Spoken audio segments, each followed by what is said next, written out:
Greetings. Hello, welcome. This is Tea with the Druid. I'm Philip Carr-Gomm, and Tea with the Druid is brought to you by the Order of Bards, Ovates and Druids, one of the strangest organizations on the planet, but more on that later. First of all, I want to say hello to everybody who's arriving, people from West Yorkshire and Aberdeen and Slough and Gloucester and Belfast and Ireland and Scotland and West Cornwall and Canada and Oregon and Colorado and Palmerston North. I know Palmerston North so well. Chicago, Utah, Blenheim, New Zealand. Oh, wow. A couple of New Zealanders here. Denmark and Sunninghill and Berkshire and so on. Everybody's piling in and it's lovely. Spain, Copenhagen, Indiana, Berlin. Fantastic. As everybody gathers, just as we would do in the physical world, let's just take a few moments to compose ourselves. Just getting comfortable, getting into the circle. There's this lovely smell of wood smoke. We're finding a nice, comfortable place to sit. And here we are, coming out the other side, perhaps having done our Samhain ceremonies, having greeted our ancestors over the last few days, perhaps. Still with this rather chaotic and momentous occasion due to take place in America tomorrow, and for those of us in the UK, bonfire night as well. And if you happen to be in Lewis, where I am, even more chaos. So time to settle, just a few moments to settle. And then when you're settled, just check in with how you're feeling. And if a word comes to you, just type it in and share it with us so that we can all more fully be together here in this space.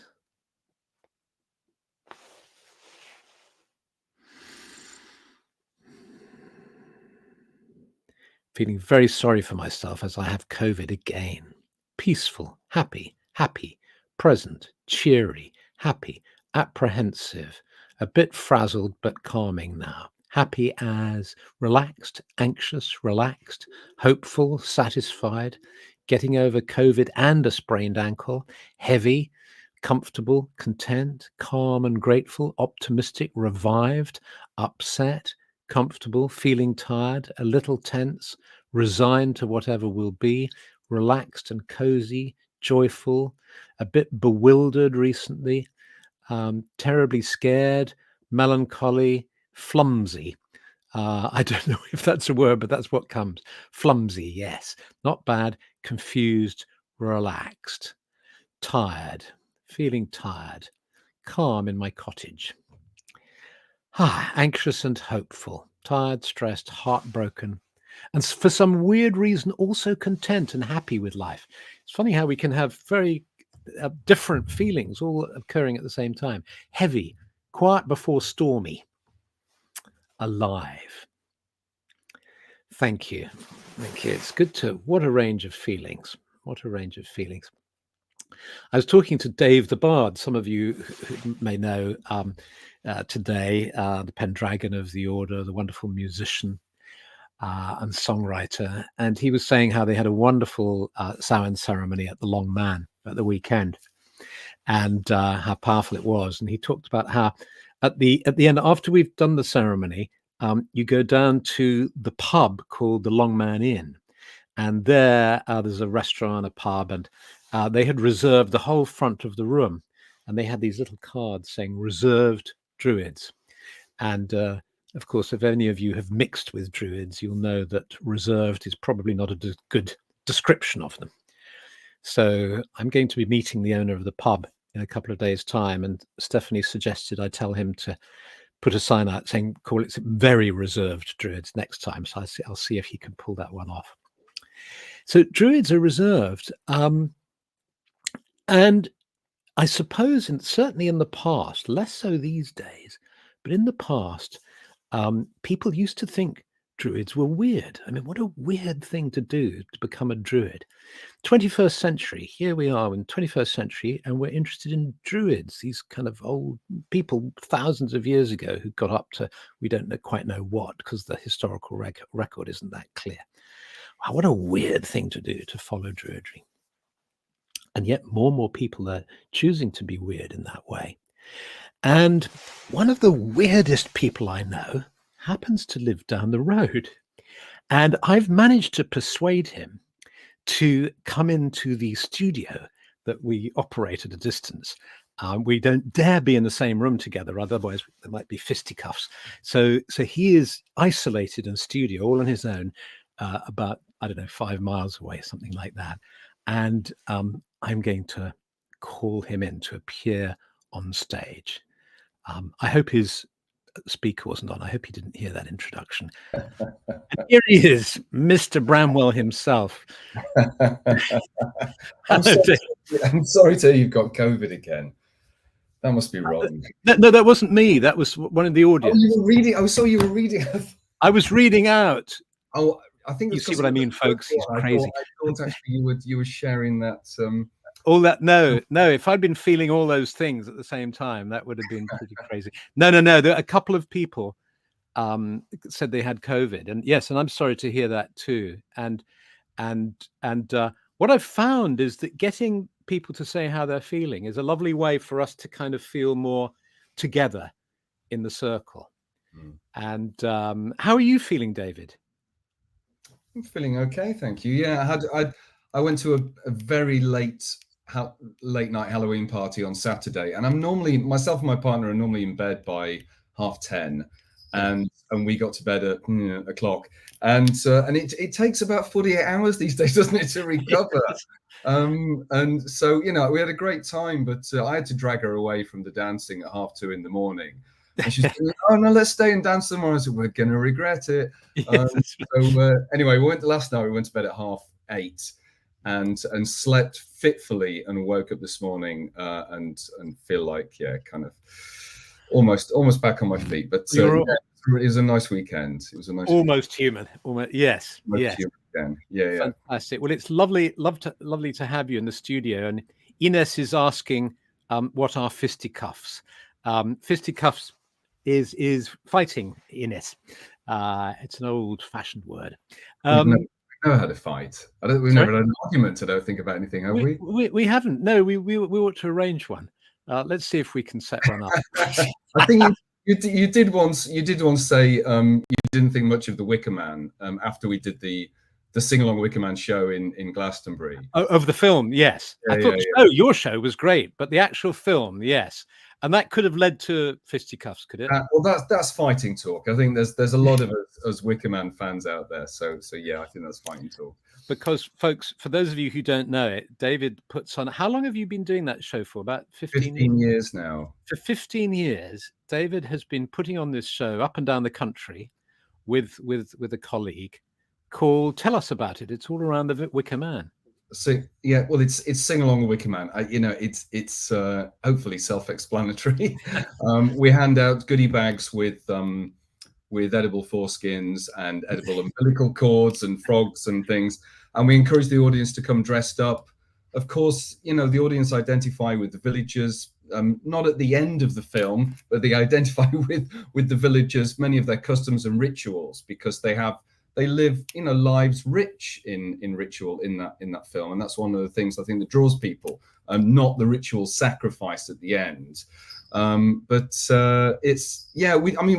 For anyone watching from the States, we've always wanted to bring it to the States, because I think we could tour it there. But I don't know how we'd even go about it. So we've performed it all over the UK for 15 years, and we're in Lewis and Leeds with it next year so far, and Nottingham are our 3 dates, and there's a Facebook page for it. So and there's a book as well. So after bringing it to Glastonbury in 2019, I was really keen to know what pagans, Druid, Wiccans, etc. thought of the film, because there's such a complexity to it in terms of its presentation of paganism. Because essentially, the islanders are not doing it for nature. They're not pagan. They haven't converted to paganism for the love of nature, rather for capitalist reasons, because their harvest has failed, and they're not selling enough fruit and vegetables. Yeah. So it's there's certain issues around that film, and yet millions of people love it. So I decided to write a book called The Sing Along Wicker Man Scrapbook, exploring the relationship between that film and paganism and other themes besides. Yes, thank you, Brent. Does once we played at the Wicker Man Festival in Dumfries and Galloway, and the singer of a Sex Pistols cover band came skyclad, and did his interpretation of Willow's seduction scene, and did it very well, and almost tastefully.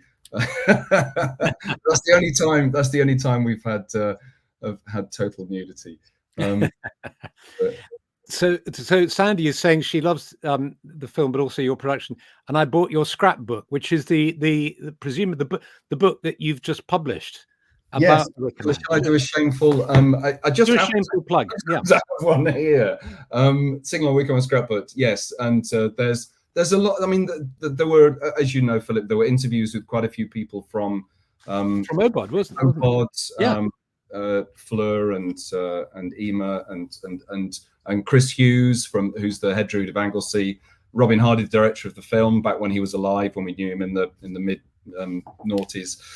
So yeah, there's lots to get your teeth into in that, but we're not here just to plug books, are we? I was going to say, in relation to what you said right at the beginning, and because tomorrow is such a momentous day for not just for Americans, but for the whole of the world, and many of us have great anxiety, I suppose, around the repercussions of whatever happens in the election. Whatever happens, it's not going to be straightforward, we know. And that was one of the inspirations for. So if folk don't know, I do the Adventures in Utopia podcast series for Obod, which I love doing, and I feel so grateful to be able to make these documentaries and get such wonderful response from people. We're into our third series, and the last episode that went out was one of my great heroes, which was the philosopher Alan Watts, who I think was a remarkable communicator of complex philosophical ideas, particularly Eastern wisdom, and particularly helping us understand that the metaphors and myths of our culture, whether they're sort of the mechanical metaphors of science, which we still hang on to, or the hierarchical, monarchical metaphors of monotheistic religion, neither of which put nature at their hearts, unlike systems like Taoism. And Watts was just brilliant at exploring those ideas and sharing those ideas. And I've often thought, what would it be like if he was around nowadays? You know, we have these popular psychologists like Jordan Peterson, who, if anything, just kind of stoked the fire of conflict and conspiracy.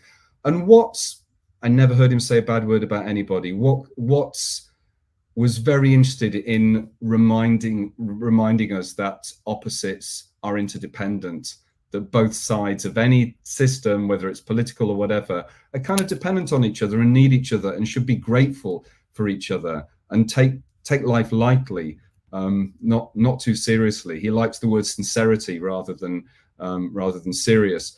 And so I made this the last episode that went out. I was trying to imagine how Watts might have tackled the polarizing attitudes around politics at present, particularly in places like the UK and America, and how he might have dealt with culture wars and kind of toxic masculinity. And so, yeah, that was a real delight to make that episode. That's the last one that's gone out. That's great, and there's lots of lovely comments coming in about Adventures in Utopia. Oh, bless. And if you haven't heard it, you can easily find it. Just Google it, Adventures in Utopia. It's on the front page of druidry.org. It got into the top 10 of the Guardian podcasts, didn't it? It did last year, yeah. Yeah, we've got three series are out there that David's made for Obod. They're just fantastic. He talks to lots of different people. It's really food for the mind and the heart and the soul. Fantastic stuff. So I'm so glad you did that for us, David.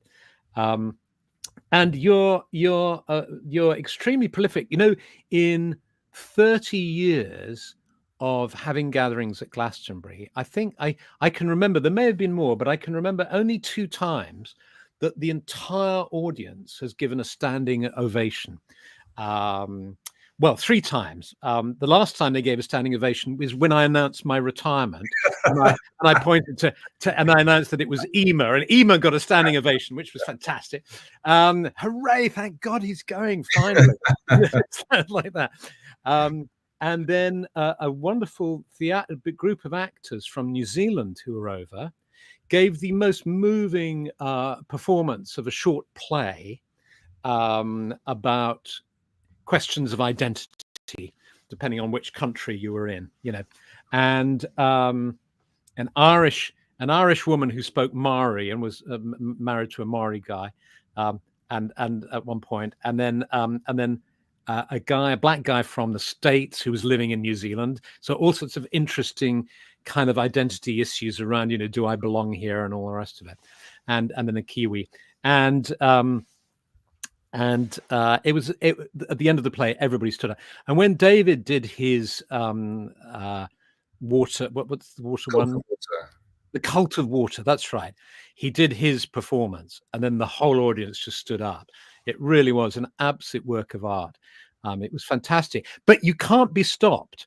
Many people have tried to stop you, but you won't be stopped, because it's not only you've not only come out with that Wicker Man book, you've come out with another one since then, haven't you? Which is I've got a new collection of writing out called Outlandish. Well, I went freelance in 2014, I think it was, and when you're if you're self-generating work, you've just got to keep it going. And I suppose I enjoy it, and I've yet to reach a point where I'm kind of stuck. I know writers do and musicians do, but thankfully I've yet to experience that. It's a collection of essays and stories that I've been writing for various newspapers, magazines, and other publications over the years. There's also a short graphic, I don't know what the term is. If I say short graphic story, I always feel like I'm talking about something that's violent. Or so a short graphic novella is in there, with a brilliant American illustrator called Nye Wright, who and I think pieces that might be of interest in this. So this is the book Outlandish.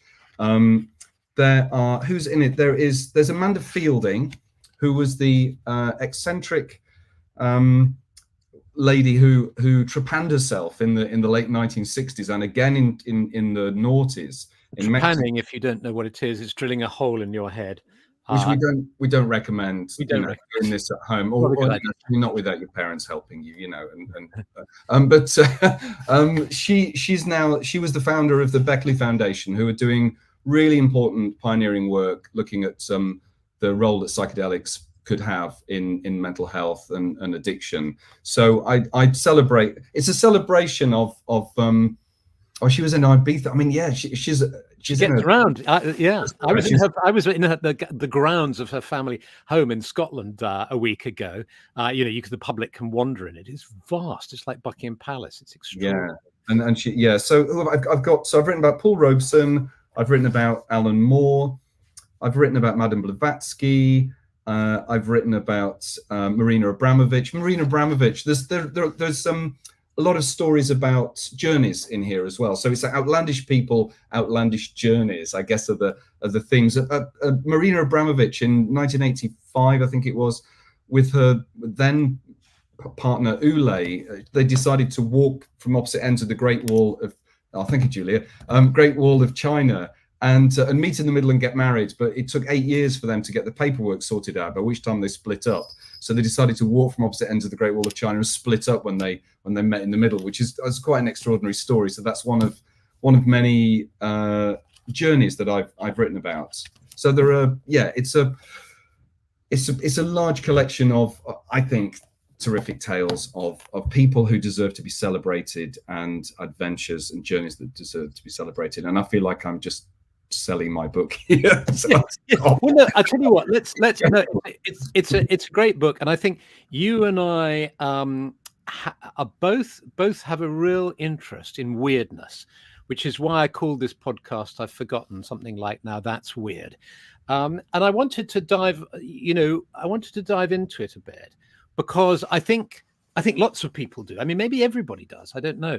But why do you think strangeness is interesting. I love weirdness, stories of that are strange and peculiar, odd and eccentric. Why do you think we're attracted to them? I don't know. I don't think that all of us are. I grew up in a house with I grew up with a family whose kind of interests were outdoorsy, kind of walking, gardening, and very little culture in the house. No great interest in music or books or alternative films or anything like that. And so it wasn't a kind of a nurture thing for me. It was definitely a nature thing. When I got to Coventry Polytechnic, having been funneled through school into the sciences, which I didn't have much aptitude or interest in, but there wasn't much else for me to do. I wasn't deemed good enough to be to do O-level art, and I was banned from doing English for behavior issues that we won't go into. But when I got to Coventry Polytechnic and found this secondhand bookshop, and I went in and I saw these shelves on psychology and magic and witchcraft and the occult and supernatural and spirit, and I just went home with my arms laden with books on or by the likes of Wilhelm Reich, Carl Jung, Aleister Crowley. I didn't know who these people were, but I was just drawn to it, and always have been. And I find normal overrated. So, but I think for some people, what we call normal and normal life is something that helps them feel secure. There's a couple of interesting points here. I Kiss Dog says, I think sometimes we've held in our weird and somehow admire it in others who can just be free with it. Yes, there's a sense in which, I think that's a very good point. And then Liz Hill says, I think it's about innovation. Society needs the weird people as repository of novel ideas to solve potential problems. Tolerate, even if don't normally like, society needs it. Yes, I think she's bang on. And many years ago, I was involved in a book called The Auditorium, which was about individuals who we considered to be pioneering and at the time would have been considered abnormal or certainly not normal. And one of the people that I really enjoyed researching and writing about, who seemed to exemplify those qualities, was somebody who would be seen as quite normal now, and that was Quentin Crisp.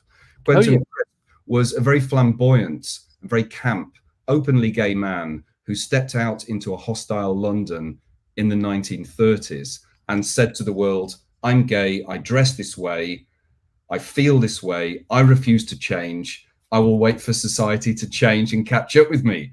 And he went from being a social pariah, someone who was verbally and physically abused almost every day of his life, to becoming someone who was sought after for his opinions and for his lifestyle advice, and became a celebrity. And that happened in the space of 40, 50 years. All he did was dug his heels in and said, this is how I am. Society treats me as abnormal. I will wait for society to catch us. So I think it's absolutely true. I think that people that are different to you and I, people that think, create in what might be seen as a strange, unattractive way, actually could be pointing towards how the future is going to look. You look at the shock of the new. I think Robert Hughes' book about people's reaction to avant-garde art when it started in the 20th century, and now we could have taken it for granted. Coventry Cathedral, when I was in Coventry, I know that Coventry was that cathedral was vilified in the 1950s when it was built. Ugly, modernist, kind of blot on the landscape. And a few years ago, it was voted to be in the top 5 most loved buildings in Britain. And, really? Yeah. It's the weirdos are the ones who we need to keep our eyes on. They're the pioneers.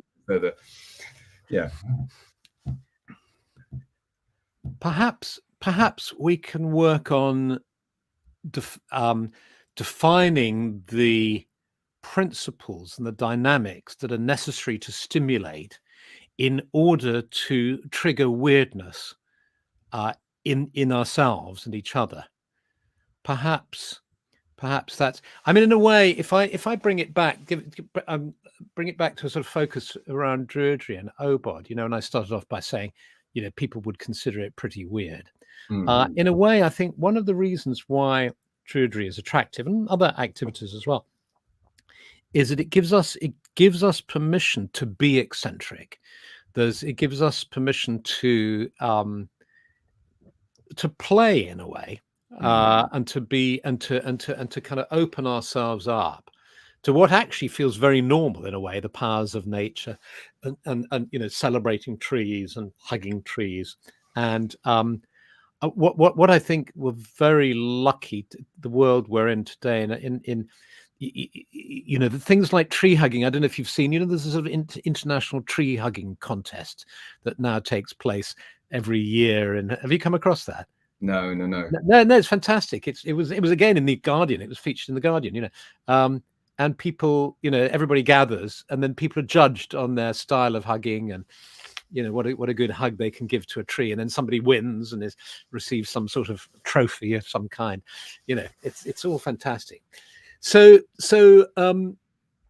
what's your next project you're working on?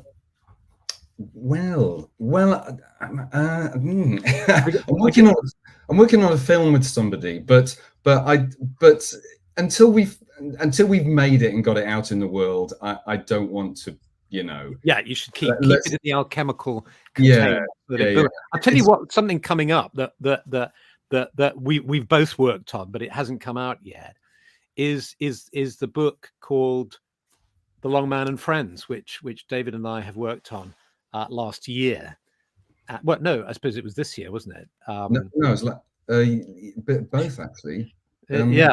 About a year ago. Yeah. But it's not being published till, I've lost track. Is it spring? I think spring 2025.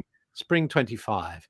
Yeah. So if you watch out for that, that's it's been really fun collaborating with you. It was a really fruitful collaboration. So the book is, half of the book is sacred walks around Sussex where we live, and the other half is a sort of gazetteer of sacred places and people connected with spirituality and sacredness. And so for the two of us, particularly me, I think I got to really enjoy kind of digging into those aspects of our landscape and our history and geography. And in fact, the weird comes into that too, doesn't it? In the sense that some of the items in the book are weird, like the man who's reproduced the Sistine Chapel ceiling in a in a building in just beyond Worthing, isn't it? And that extraordinary community that was out in the countryside around there, and there was something else. And I think when you open to the weird, one of the things that happens is that synchronicity occurs when you're prepared to not judge things as to whether they're sort of normal and safe and correct and proper and all the rest of it. When you release the element of judgment and you allow the color and the eccentricity and the difference and all the rest of it, things happen. So I remember you and I and Stephanie standing outside in the street, and we were saying to each other, I wonder where the house of, who was at Aleister Crowley's, Victor Newburgh. It's in Newburgh. And there was a woman pottering in her flower bed, and she turned around and she said, it's right here, it's in my house. Would you like to come in? Yeah. So we said, yes, we'd love to. And suddenly we're in this stranger's house. She invites us into her house, where she has created a little museum dedicated to this man, Victor Newburgh, who was an interesting character, who performed possibly the first publicized sex magic ceremony, ritual of magic in the Libyan desert, was it, or the North African desert, with Aleister Crowley. Yeah. And so quite a character. And in the end, he wanted to have nothing to do with Crowley, and retreated to this little village in Sussex where we happened to be. And it was just a lovely piece of magic to be invited there. I think, yes. Sorry, and just to sort of to circle around that idea of the weirds. I'm thinking back to when we made this book Auditorium back in 2015. Some of the people who we thought we wanted to put in the book but later rejected, the ones that we really focused on. So, thinking about musicians like Moondog or Sun Ra or Ivor Cutler, what they all had in common. I mean, some viewers will know there's some of these, or all of these artists, I'm sure. What they all had in common was that there were individuals. Is when you find an individual who is very clearly walking their own path, and you don't look at their work and their ideas and say, well, obviously they're influenced by blah blah blah, but actually they just seem to be doing their own thing with no concern whatsoever for whether it's fashionable or unfashionable, whether it fits in with how people are thinking or not thinking. And those are really rare qualities, I think, to find. And isn't it interesting that in art college they try to squeeze that out, because they insist on art students and artists explaining every piece of art they make with its lineage. And Stephanie and I were in the Turner Gallery in Margate the other day, looking at this modern art, which wasn't particularly thrilling to us at all, very ordinary. And you have this almost Seude's Corner out of Private Eye, inflated pseudo-philosophical, pseudo-psychological, pseudo-literary speak to explain why they have placed that little pile of rubbish in the corner and why, a lamppost is leaning against the wall. And it puts me in mind of an exhibition that's currently on, again in Sussex down the road, of Leonora Carrington, which is just stunning, a surrealist artist who every time she was asked on this interview that they show the film in the gallery to explain her art, and she just throws it off and says, I'm not interested in, I have no idea why I made this or what it means. I just made it. And and I remember giving a talk at the Slade College of Art a couple of years ago about Druidry, and I assumed that they would be as art students, they'd be really open, and that they would want to be stimulated with weirdness and strangeness and kind of crazy stuff. And so I talked to them about Jamie Reed, his artwork, and his work, with the Sex Pistols, and his influence, him being influenced by Druidry, and all sorts of stuff around that.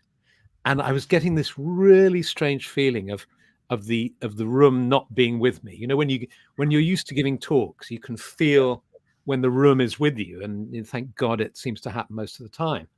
But in that case, it's like nobody was with me, and I actually stopped halfway through, and I said, this isn't your thing, is it? You're not kind of enjoying this, are you? It's like, and I tried to get them to talk. I said, why not? Why doesn't it interest you? And all that. And afterwards, didn't get anywhere with them. Afterwards, we had lunch with a friend of our daughter's who went to art college too. And she said, no, it's all like that. Mum and dad have paid for their rental in London, which is extortionate.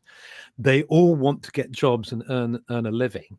And they don't want to think out of the box. They want to hunker down and do what they're told to climb the ladder of the art world in order to be successful.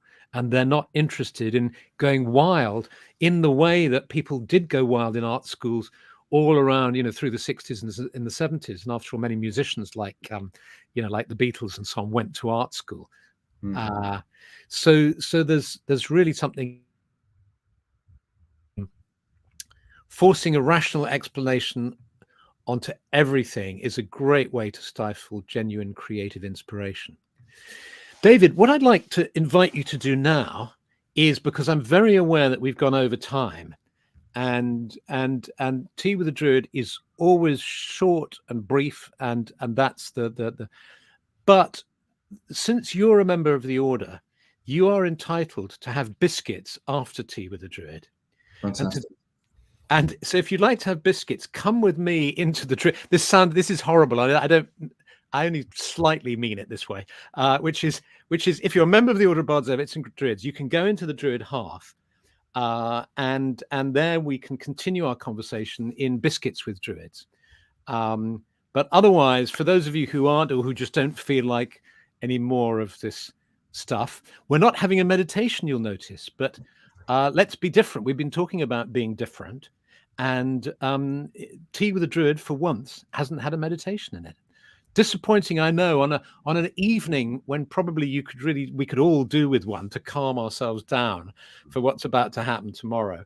But there you go. Life isn't always predictable, and we're not going to do a meditation. Instead, we're going to say goodbye. Does that seem harsh, David? Am I being too harsh? It's your gig, Philip. Okay. Well, I'm going to boot you out now. Oh, sorry. Say goodbye to everybody. Bye. I've really enjoyed our conversation. Thank you. It's been fun. Thank you so much, David. And what we'll do is we'll put links to your books and shows in the show notes. Bless you. For this, so that people can connect. And many blessings to everybody. Much love to everybody. Have a wonderful week. Next week, when we meet again, things will be very different, I guess. Let's hope so. And in the meanwhile, have a really interesting and see you again next week, unless we see you for biscuits in a little bit.